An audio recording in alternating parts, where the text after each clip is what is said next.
And welcome to SPMIS Academy. Today we will analyze important newspaper articles of 6th July 2021. Please note you can download the PDF version of today's newspaper analysis by clicking the link given in the comment section. You can also download June 2021 magazine from our website spmisacademy.com. You can also join our WhatsApp group through the link given in the description section for more study materials. So before I proceed एक important बात करनी है आप सबसे। ये notification जो आप देख रहे हैं ये आप सब अभी तक देख ही चुके होंगे अलग अलग सोशल मीडिया प्लेटफॉर्म पे, जैसे व्हाट्सएप पे, इंस्टाग्राम पे, हर जगह चल रहा है। ये कॉपी है of a letter written by perhaps APSC to different DCs in our state Assam, जिसमें बोला जा रहा है इस लेटर के हिसाब से कि सेकेंड हाफ ऑफ अगस्त में एग्ज़ाम कराने की प्लानिंग है APSC की, और इसके लिए वो देखना चाह रहे हैं कि अलग अलग डिस्ट्रिक्ट्स में क्या तैयारी हो सकती है कि नहीं हो सकती है एग्ज़ाम को कंडक्ट कराने के लिए। अब ये लेटर की कॉपी तो आप सब ने देख ही चुका होगा और ये कल से ही चल रहा है। कई सारे स्टूडेंट्स कल से बिल्कुल पैनिक मोड में आ गए। कई सारे लोग मुझसे पूछ रहे हैं सर क्या ये जेन्युइन है, क्या सच में एग्ज़ाम इतनी जल्दी हो जाएगा। तो देखो, वैसे तो मैं ऐसी चीज़ों पर भरोसा नहीं करता हूँ। मैं जनरली ये कहता हूँ कि जब तक APSC के वेबसाइट पे ऑफिशियल नोटिफिकेशन ना आ जाए तब तक ऐसी बातों का भरोसा नहीं करना है। लेकिन ये बात भी सही है कि जितना जो भी मेरे कॉन्टैक्ट्स हैं, जैसे भी है, मैंने पता जो किया है उस हिसाब से ये लेटर तो जेन्युइन है, जो भी मुझे पता लगा है। So I feel like this letter is genuine.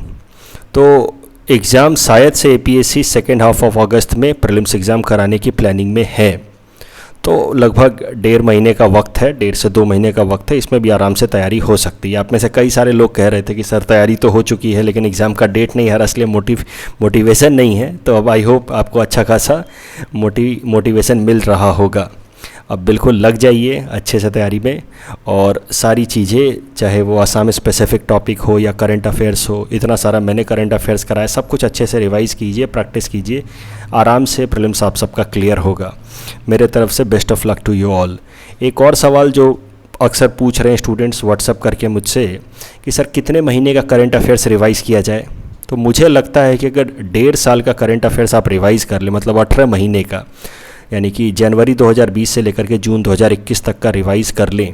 मेरे मैगजीन से भी कर सकते हो, मैंने बहुत कॉम्प्रिहेंसिव तरीके से कराया है। तो अगर 1.5 साल का करंट अफेयर्स रिवाइज़ कर लें तो मुझे लगता है कि you will be on the safer side. साथ ही साथ मैं कोशिश करूंगा कि यूट्यूब के माध्यम से ही, जबकि आपको सब कुछ मैंने पढ़ाया है यूट्यूब पे, लेकिन काफ़ी ज़्यादा टॉपिक्स हो गए तो उसको शॉर्ट में PT पॉइंट ऑफ व्यू से आपको रिवाइज़ कराने की कोशिश करूँगा। बट इसके लिए देखना आप लोग की तरफ से रिस्पॉन्स ज़रूरी है। If you people feel like कि आपको ये चाहिए तो let me know in the comment section. तो मैं थोड़ा बहुत इस तरह का 45 मिनट्स या हाफ एन आवर का इस तरह का सेशन रख के आपको वाइंड अप कराऊंगा पिछले 1.5 साल का current affairs PT point of view से। इफ़ यू फील लाइक थोड़े बहुत प्रैक्टिस क्वेश्चन भी दे दूंगा। So let me know if you feel like. और ऐसी बात होगी तो चूँकि अब जून से आगे का तो PT में सवाल आएगा नहीं इस बार, तो कुछ दिनों के लिए ये न्यूज़पेपर एनालिसिस रोक करके और पुराने टॉपिक्स को रिवाइज़ कर सकते हैं। इसमें बस एक ही कंसर्न है कि जो UPSC एस्पिरेंट्स हैं जो मेरा न्यूज़पेपर एनालिसिस फॉलो कर रहे हैं, या फिर ऐसे एस्पिरेंट्स जो अगले बार APSC को अटेम्प्ट कर रहे हैं, उनको नुकसान हो सकता है। तो वैसे कितने एस्पिरेंट्स हैं अगर वो भी बता दें तो उस हिसाब से हम प्लानिंग कर सकते हैं। सो लेट मी नो, और आने वाले 2-3 दिनों में ही जल्दी से हमें प्लानिंग करना होगा क्योंकि एग्ज़ाम के लिए ज़्यादा वक्त है नहीं। चलिए आज का न्यूज़पेपर एनालिसिस करते हैं। This is the list of the topics that we will be covering from today's newspaper. The first article is taken from editorial segment. It is about drinking water issues in Assam. This topic is important from our syllabus paper 6 Assam governance point of view.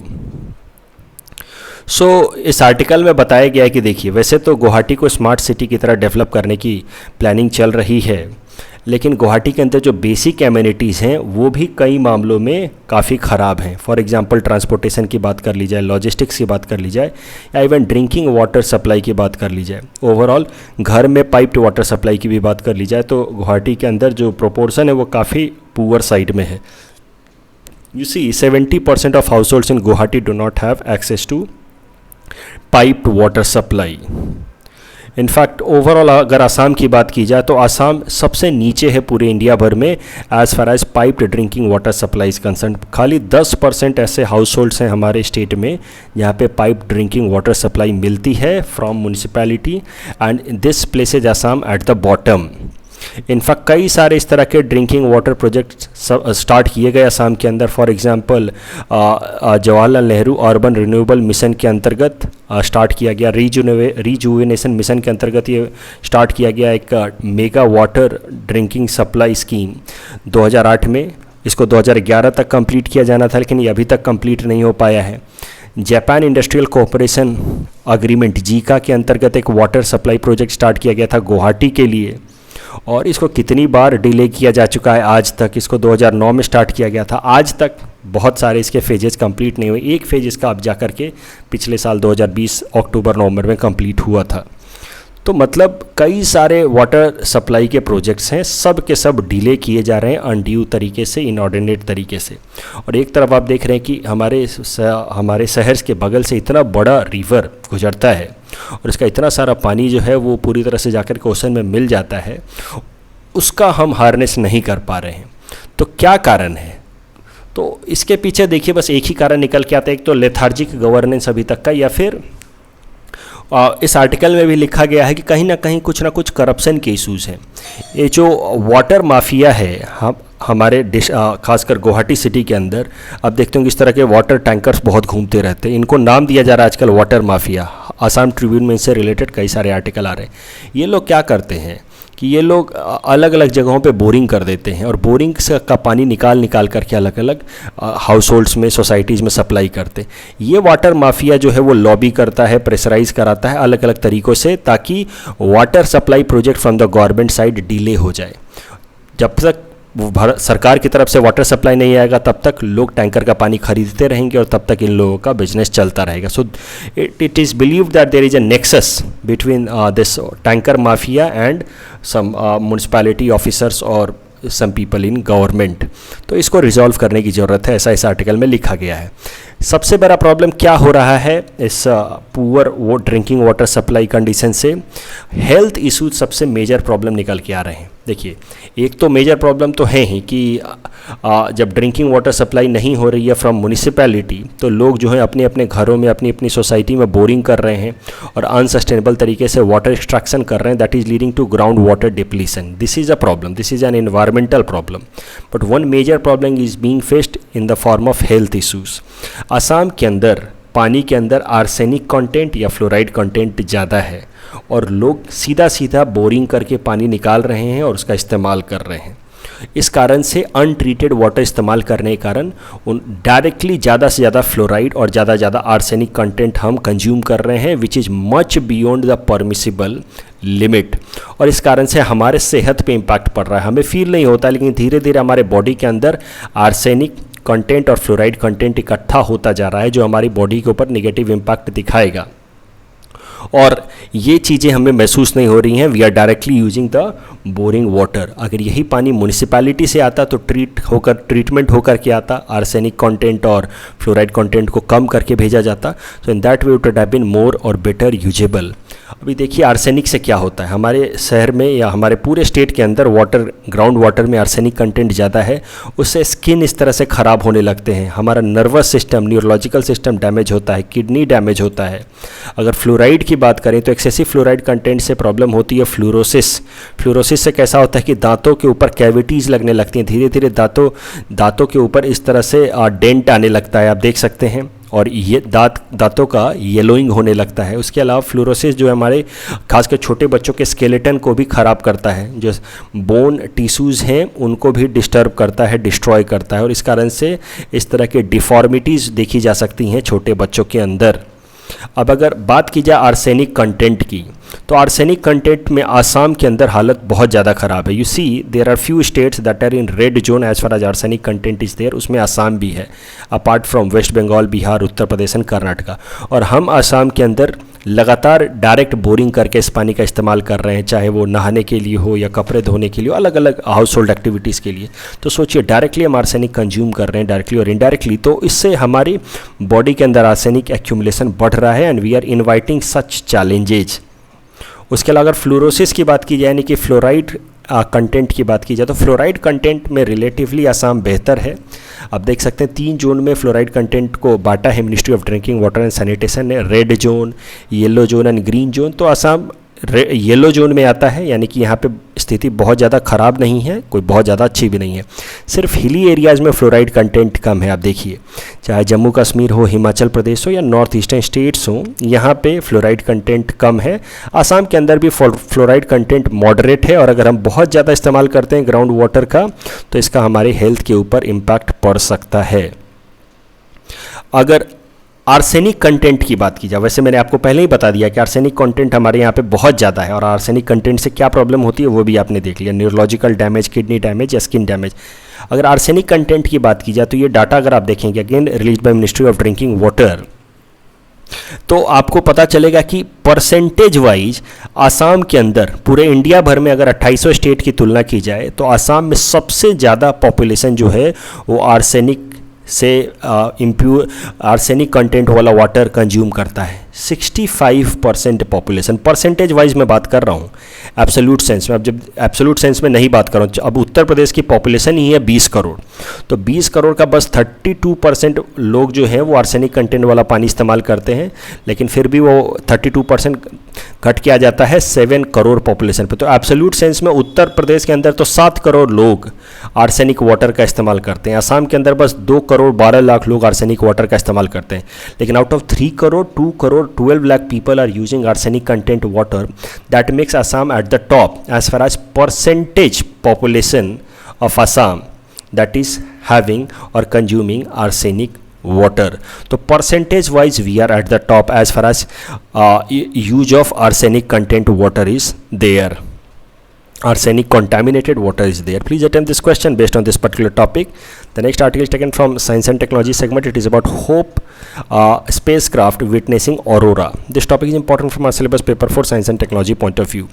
Aurora क्या होता है वो समझते हैं। Aurora अपने basic geography concepts classes में ज़रूर पढ़ रखे होंगे। Auroras are like this lightning in the sky. These are mainly seen in the northern and southern higher latitude. बस हाइयर लैटीट्यूड पे 66 डिग्री एंड उसके ऊपर वाले लैटीट्यूड पे नदन पोल के आसपास या सदर्न पोल के आसपास ऑरोरा देखा जा सकता है। 100 किलोमीटर या उसके ऊंचे हाइट के ऊपर आपको यानी कि अपर एटमॉस्फेयर में इस तरह से लाइटनिंग इन द स्काई देखी जाती है, उसको ऑरोरा कहा जाता है। नदन पोल के ऊपर जो ऑरोरा बनता है उसको कहा जाता है ऑरोरा बोरियोलिस, और सदर्न पोल के ऊपर जो ऑरोरा बनता है उसको कहा जाता है ऑरोरा ऑस्ट्रोलिसिस। ऑरोरा कैसे बनते हैं जरा इसको समझ लेते हैं। तो देखिए, सन से जो एक्सेसिव एनर्जी निकलती है in the form of heat, that also leads to creation of solar winds या solar flares, and this solar flares are moving charged particles. Sun के अंदर इतनी एनर्जी निकलती है, इतना इसके अंदर फ्यूजन रिएक्शन होता रहता है, इतना हीट वहाँ से निकलता रहता है कि बहुत सारे चार्ज पार्टिकल्स सोलर सरफेस से एनर्जी ले करके यहाँ से स्केप कर जाते हैं and they move to the different part of space. उन्हीं को कहा जाता है सोलर फ्लेयर या सोलर विंड। ये सोलर फ्लेयर का मतलब फास्ट मूविंग चार्ज पार्टिकल्स, और ये जो फास्ट मूविंग चार्ज पार्टिकल्स हैं ये हमारे अर्थ के मैग्नेटिक फील्ड को हिट करते हैं, और अर्थ का मैग्नेटिक फील्ड सबसे ज़्यादा मजबूत होता है पोल्स के पास, अपर लैटीट्यूड में, क्योंकि यहीं से तो मैग्नेटिक फील्ड्स निकल रहे हैं। आप देखिए यहाँ से मैग्नेटिक फील्ड निकल रहे हैं, तो यहाँ पे मैग्नेटिक फील्ड की डेंसिटी ज़्यादा है, और इसी कारण से मैग्नेटिक फील्ड स्ट्रॉन्ग है अपर लैटीट्यूड में, चाहे वो नॉर्थ पोल हो या साउथ पोल हो। तो ये जो फास्ट मूविंग चार्ज पार्टिकल्स हैं नोन एज सोलर विंड या solar flares coming from the sun, ये ज़्यादा इकट्ठा होते हैं in the upper latitude near north pole and south pole. और ये जो चार्ज पार्टिकल्स यहाँ पे इकट्ठा हो रहे हैं विथ हाई एनर्जी, ये क्या करते हैं कि यहाँ पे मौजूद अपर लैटीट्यूड में मौजूद जो गैसेज हैं, नाइट्रोजन गैस या hydrogen gas, in nitrogen gas और हाइड्रोजन गैस के जो अंदर इलेक्ट्रॉन्स हैं उसको थोड़ी सी एनर्जी ट्रांसफ़र कर देते हैं। तो फास्ट मूविंग चार्ज विंड्स आ रहे हैं, और चूँकि नॉर्दर्न पोल में और सदर्न पोल में near the earth magnetic field ज़्यादा स्ट्रॉन्ग है, इसलिए चार्ज पार्टिकल्स ज़्यादा नॉर्दर्न पोल और सदर्न पोल के पास इकट्ठा होते हैं, और फिर वहाँ के ऑक्सीजन और वहाँ के नाइट्रोजन और ऑक्सीजन जो गैसेज हैं उसको ये लोग एनर्जी दे देते हैं, और ऑक्सीजन नाइट्रोजन गैसेस को जो एनर्जी दे रहे हैं उसमें किसको एनर्जी दे रहे हैं? एक्चुअली ये इलेक्ट्रॉन्स को। इलेक्ट्रॉन्स को एनर्जी मिलती है तो क्या होता है? यहाँ पे थोड़ा एक केमिस्ट्री का बेसिक कॉन्सेप्ट्स लगेगा, तो आई होप कि आपको ये सब बेसिक कॉन्सेप्ट्स पता होंगी। जब भी किसी एटम के अंदर इलेक्ट्रॉन को एनर्जी मिलती है, बाहर से एनर्जी आएगी, तो क्या होगा कि वो इलेक्ट्रॉन जो है वो अपर ऑर्बिटल लेवल पे मूव हो जाएगा और थोड़ी देर बाद वापस से ये जब इलेक्ट्रॉन अपर ऑर्बिटल लेवल से नीचे वाले ऑर्बिटल लेवल पे आएगा तो उस प्रोसेस में वो एनर्जी रिलीज करता है। तो देखिए जैसे यहाँ पे मैंने दिखा रहा है, ये अभी अपर ऑर्बिटल लेवल में है, एनर्जी रिलीज करके ये लोअर ऑर्बिटल लेवल में आ गया, फिर लोअर ऑर्बिटल लेवल से एनर्जी कंज्यूम करके ये अपर ऑर्बिटल लेवल में चला गया। तो यही होता है इलेक्ट्रॉन के अंदर। और अभी देखिए यहाँ हो क्या रहा है कि यहाँ पे जब ये सोलर फ्लेयर्स आ रहे हैं, फास्ट मूविंग चार्ज पार्टिकल्स आ रहे हैं अपर लैटिट्यूड में, in north and south hemisphere, north and south pole के पास इकट्ठा हो रहे हैं। ये चार्ज पार्टिकल जो हैं इलेक्ट्रॉन्स को एनर्जी दे रहे हैं। ऑक्सीजन और नाइट्रोजन के जो गैसेज हैं उनके इलेक्ट्रॉन्स को एनर्जी दे रहे हैं और ये इलेक्ट्रॉन्स नीचे से ऊपर की तरफ मूव कर जा रहे हैं एनर्जी लेकर के। ऐसे एनर्जी लेकर के नीचे से ऊपर गए, ऊपर जाने के बाद ये अनस्टेबल पोजिशन में चले जाते हैं, तो वापस एनर्जी लूज करके they come to the lower position. और ये जो एनर्जी लूज करते हैं उसी प्रोसेस में they lose energy in the form of light, और यही लाइट होता है ये ऑरोरा। तो थोड़ा सा केमिस्ट्री का कॉन्सेप्ट लगेगा, आई होप मैं अभी तक क्लियरली समझा पा रहा हूँ। तो इस तरह से सोलर फ्लेयर्स आए अपर लैटिट्यूड में, उन्होंने यहाँ के ऑक्सीजन और नाइट्रोजन गैसेस के इलेक्ट्रॉन्स को एनर्जी दी। वो इलेक्ट्रॉन्स अपर ऑर्बिटल लेवल पे मूव किया उन्होंने, इन सोलर फ्लेयर्स के इलेक्ट्रॉन्स की एनर्जी को लेकर के they move to the upper orbital level, और वापस से अपर ऑर्बिटल लेवल से जब नीचे वाले ऑर्बिटल लेवल पे आते हैं तो in that process they emit energy, they release energy, and that release of energy is in the form of light. और ये लाइट इस तरह का ग्रीन या ब्लू कलर का होता है। जब नाइट्रोजन का इलेक्ट्रॉन अपर ऑर्बिटल लेवल से लोअर ऑर्बिटल लेवल पर पहुंचता है तो उस प्रोसेस में जो लाइट रिलीज होती है वो ब्लू लाइट होती है। जैसे यहाँ पे आप देख रहे हैं ब्लू लाइट, ये नाइट्रोजन से आने वाली लाइट है। और जब ऑक्सीजन जब इलेक्ट्रॉन अपर ऑर्बिटल लेवल से लोअर ऑर्बिटल लेवल पर पहुंचता है तो उस केस में ये ग्रीनिश येलोइश लाइट रिलीज होती है। तो इस तरह से ऑरोरा दिखता है अपर एंड लोअर लैटिट्यूड में नियर द पोल्स। अब करंट न्यूज़ काफ़ी सरल है, जिस तरह का ऑरोरा हमें अर्थ पे दिखता है उसी तरीके का ऑरोरा पाया गया है मार्स के ऊपर भी। और इसको किसने ऑब्जर्व किया है? यूएई द्वारा लॉन्च किया हुआ Mars mission, Mars orbiter mission, जिसका नाम है होप, या उसको अल अमाल भी कहा जाता है उनके अपने अरबिक लैंग्वेज में।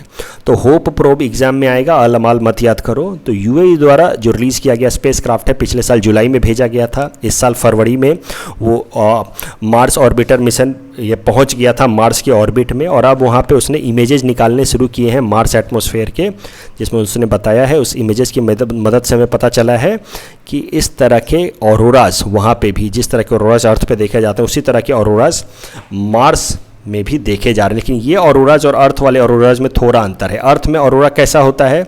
अर्थ में ऑरोरा सिर्फ नॉर्थ और साउथ पोल के ऊपर दिखता है, क्योंकि यहाँ पे मैग्नेटिक फील्ड ज़्यादा स्ट्रॉन्ग है। लेकिन यहाँ पे ऑरोराज हर जगह दिख रहे हैं। So auroras, unlike auroras on the earth which are seen only in the north and south pole, the auroras on the Mars are seen almost everywhere with small gaps, कहीं कहीं छोटा छोटा गैप है, लेकिन otherwise they are found all round the planet, and that is why they are known as discrete auroras on Mars.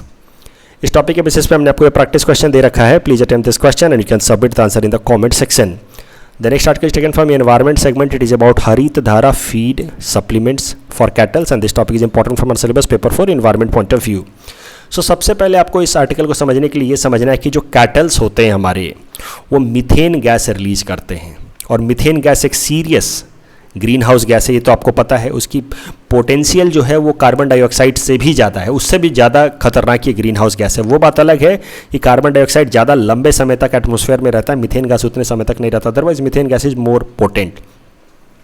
और ये जो kettles हैं ये ग्रीन हाउस गैसेज रिलीज करते हैं मीथेन के फॉर्म में। इनफैक्ट पूरे दुनिया भर में जो कैटल्स हैं वो 90 million tons of methane release करते हैं हर साल। उसका कम से कम 10% तो इंडिया के कैटल्स अकेले रिलीज करते हैं। तो आप देख सकते हैं इस तरह का डाटा कि अलग अलग मीथेन रिलीज करने के अलग अलग सोर्सेस। तो नेचुरल गैस या पेट्रोलियम सिस्टम से पेट्रोल प्रोडक्शन में मीथेन रिलीज होता है, वो तो होता ही है। That is the largest source of methane release, that is a kind of green house gas. दूसरे नंबर पे आते हैं कैटल्स। कैटल्स जिस प्रोसेस में मीथेन रिलीज करते हैं उसको कहा जाता है इंटेरिक फर्मेंटेशन। और कम से कम 25% जो मीथेन गैस पूरे दुनिया भर में रिलीज होता है वो that comes from the cattles, इस तरह के cattles, and the process happening in their body that is known as enteric fermentation. तो इनके बॉडी के अंदर एक प्रोसेस होता रहता है जिसको हम लोग इंटेरिक फर्मेंटेशन कहते हैं। उस प्रोसेस में ये बहुत ज़्यादा मीथेन गैस रिलीज करते हैं, and this is the second largest source of release of methane gas across the world. In fact one cow releases about 400 to 600 liter of methane gas per day। तो आखिर kettles कैसे methane gas release करते हैं, क्यों release करते हैं, वो भी ज़रा समझते हो। देखिए, बहुत सारे इस तरह के जो कैटल्स होते हैं वो क्या करते हैं, जब वो खाना खाते हैं तो उनके वैसे तो 4 स्टोमक होते हैं, लेकिन सबसे बड़ा स्टोमक जो होता है सबसे पहले होता है। और जो सबसे बड़ा वाला स्टोमक होता है उसमें जब खाना जाता है, सेल्यूलोज वाला प्रोडक्ट जाता है, तो इसके अंदर कई सारे, इस सबसे लार्ज स्टमक के अंदर कई सारे माइक्रोब्स होते हैं, बैक्टीरियाज होते हैं, माइक्रो ऑर्गेनिजम्स होते हैं, फंजाई, बैक्टीरिया, ये सब होते हैं। और ये क्या करते हैं कि इसके फूड को ब्रेक करते हैं अलग अलग पार्ट में। और जब फूड को अलग अलग पार्ट में ये लोग ब्रेक करते हैं, ये बैक्टीरिया, प्रोटोजोआ, फंजाई, तो उस प्रोसेस से बहुत ज़्यादा मीथेन रिलीज होता है। ये जो फूड को ब्रेक करने का जो प्रोसेस है in the cattles, it is known as rumentation process. तो रूमेन करने वाले कैटल्स मतलब digestion of food with help of micro organism in their largest stomach और the first component of their stomach. और फिर यहाँ पे कैसा होता है कि ये जो बैक्टीरिया जो है इसके फूड को जो ब्रेक करता है तो उस प्रोसेस में बहुत ज़्यादा मीथेन रिलीज होता है। और maximum methane comes out of this cattle in the form of belching. तो बेल्चिंग के फॉर्म में ज़्यादातर मीथेन बाहर निकल जाता है इस कैटल से, और इस तरह से मीथेन रिलीज होता है from the cattles. Some of the methane also come out of the cattle in the form of flatulence, लेकिन maximum comes in the form of belching. अब अलग अलग आप कंपेरिजन करके देख सकते हैं। जो वेस्टर्न कैटल्स होते हैं वो सबसे ज़्यादा रिलीज करते हैं methane per year, 120 kg per year methane ये रिलीज करते हैं, जबकि नॉन वेस्टर्न कैटल जो हमारे यहाँ की होती हैं वो लगभग 60 kg मीथेन रिलीज करती हैं per year. Sheeps release about 8 kg methane per year, a pig 1.5 kg methane per year. एक एवरेज ह्यूमन की अगर बात की जाए तो releases 0.1 kilogram of methane per year. अब करंट न्यूज़ क्या है? करंट न्यूज़ काफ़ी सिंपल है। हमारे देश की जो एग्रीकल्चर फील्ड में रिसर्च करने वाली ऑर्गेनाइजेशन है ICAR, Indian council of agriculture research, इसने एक नया फीड सप्लीमेंट बनाया है कैटल्स के लिए। इस फीड सप्लीमेंट का नाम है हरित धारा। इस फीड सप्लीमेंट को देने से होगा क्या कि कैटल्स के अंदर से जो मीथेन रिलीज होता है उसमें 17 to 20% की कमी आएगी, plus cattles will also produce more milk and they will gain some body weight. इस टॉपिक के बेसिस पे हमने आपको एक प्रैक्टिस क्वेश्चन दे रखा है। Please attempt this question and you can submit the answer in the comment section. The next article is taken from Assam segment. It is about steps to improve policing standards in Assam. This topic is important from our syllabus paper 6 Assam issues point of view. तो देखिए, हमारे state के chief minister Himanta Biswa Sharma साहब ने हमारे state के जितने भी पुलिस स्टेशन हैं उनके ऑफिसर इंचार्ज के साथ एक कॉन्फ्रेंस की। उस कॉन्फ्रेंस का नाम दिया गया redefining policing standards in Assam, जिसमें हिमंता बिस्वा शर्मा साहब ने सारे ऑफिसर इंचार्ज को एक डायरेक्शन दिया है कि आने वाले 6 महीने में जितने भी सीरियस केसेज हैं, चाहे वो रेप के हों, मोलेस्टेशन के हों, या फिर मर्डर के हों, आर्म्स स्मगलिंग के हों, ड्रग्स के, उन सब केसेस में चार्जशीट फाइल हो जानी चाहिए। चार्जशीट फाइल होने का मतलब कि इन्वेस्टिगेशन हो जानी चाहिए और कोर्ट में आपको सारे एविडेंस डाल देने हैं। चार्जशीट का मतलब देखिए होता क्या कि कोई क्राइम हुआ तो पहले FIR फाइल होता है, फिर उसके बाद पुलिस वाले इन्वेस्टिगेशन शुरू करते हैं। इन्वेस्टिगेशन के बाद फिर वो चार्जशीट तैयार करते हैं कि अच्छा इस इंसान ने ये क्राइम किया, और वो चार्जशीट कोर्ट के सामने रखा जाता है। बहुत बार पुलिस जो है इन्वेस्टिगेशन नहीं कर पाती है टाइम पे, बहुत सारे केसेस को लंबे समय तक वो नहीं सॉल्व कर पाते हैं, तो मेनली बिकॉज ऑफ इनएफिशिएंसी या फिर आप कह सकते हैं poor approach in collecting evidence. तो अब इस चीज़ को ख़त्म करने के लिए हिमंता बिस्वा शर्मा साहब ने 6 महीने का डेडलाइन दिया है कि सारे के सारे केसेस में चार्जशीट फाइल कर दी। अब कोर्ट फैसला सुना रहा कि नहीं सुना रहा वो एक अलग बात है, वो आपका हेडेक नहीं, लेकिन आप अपने तरफ से इन्वेस्टिगेशन करके जो भी सीरियस केसेज हैं उसकी चार्जशीट फाइल कर दीजिए। Police should approach zero tolerance policy against crimes and criminals, और जो ऑफिसर इन चार्ज हैं they should not succumb to political pressures and should perform their duties with utmost honesty and dedication. अब ये जो conference किया है हिमंता बिस्वा शर्मा साहब ने, और इसमें जो बातें कही गई हैं इसका इस्तेमाल आप कर सकते हैं अगर सवाल आ जाए regarding police reforms in Assam या फिर एथिक्स इंटीग्रिटी में, कि कैसे आप अपनी ड्यूटी पे हमेशा ही स्टिक रह सकते हैं without getting influenced by external pressure. वहाँ पे आप इस एग्जाम्पल को लिख सकते हैं। In our segment most probable prelims topics for upcoming UPSC, today we'll cover topic number 396 to 400. Topic number 396 is about policy pricing of sugarcane. So sugarcane is governed by pricing of sugarcane is governed by Essential Commodities Act of 1955 and Sugarcane Control Order of 1966. Fair and remunerative price of sugarcane, pricing policy of sugarcane. तो sugarcane का pricing decide करने के लिए एक policy अपनाई जाती है fair remunerative price policy, और ये जो fair and remunerative price है, this is the least amount that sugar mills have to pay to the sugarcane farmers, and FRP, which is fair and remunerative price, are determined by the central government. उसमें भी the cabinet committee of economic affairs which is chaired by prime minister, but this is done on recommendation of commission on agriculture and cost prices CACP. Please attempt this question based on topic number 396. Topic number 397 is about house shades. A shade house is the structure enclosed by agro nets or any other woven material to allow sunlight, moisture and air to pass through the gaps. It creates appropriate microclimate conducive for the plant to grow, but it does not support forest species. जंगली species यहाँ पर नहीं उगाए जाते हैं. Please attempt this question based on topic number 397. Topic number 398 is about Reinvest 2020. So third global renewable energy investment meeting expo Reinvest 2020 was inaugurated recently. The summit was organized by Ministry of New and Renewable Energy. India's renewable energy capacity is 4th largest in the world. Please attend this question based on topic number 398. Topic number 399 is about blue tide. So bioluminescence has been an annual occurrence along the west coast in India since 2016. It occurs when phytoplankton commonly known as dinoflagellates produce light through chemical reactions in proteins. Please attend this question based on topic number 399. Topic number 400 is about National Crop Insurance Program, also known as राष्ट्रीय फसल बीमा कार्यक्रम. ये central sector scheme formulated by merging national agriculture insurance scheme, pilot weather based crop insurance scheme and pilot modern modified national agriculture insurance scheme and pilot coconut palm insurance scheme. The scheme came into force from Rabi season of 2013-14 and cover all districts of India. Loany farmers will be covered on compulsory basis. तो जिस farmer ने loan ले रखा है उसको compulsory basis पे इस national crop insurance programme में कवर किया जाता है. Please attempt this question based on topic number 400. This is answer question number 391 to 395 that we had given in yesterday's newspaper analysis. Today's question can be attempted by students and you can submit the answer in the comment section. We'll be sharing answer to these questions in tomorrow's newspaper analysis. कल जब हमने practice question दिया था उसका answer देख लेते हैं. Bagram air base is in Afghanistan. Correct answer is option D. And which of the following is true about flexi fuel vehicle? It can handle different types of fuels. Absolutely correct. It has multiple fuel tanks. No, it has just one or single fuel tank. So the correct answer is 1A only. Allah Palochana is recently seen in news. It was a interactive section for population control in Assam. So the correct answer is option C. That's all from our side for today. Thanks for watching.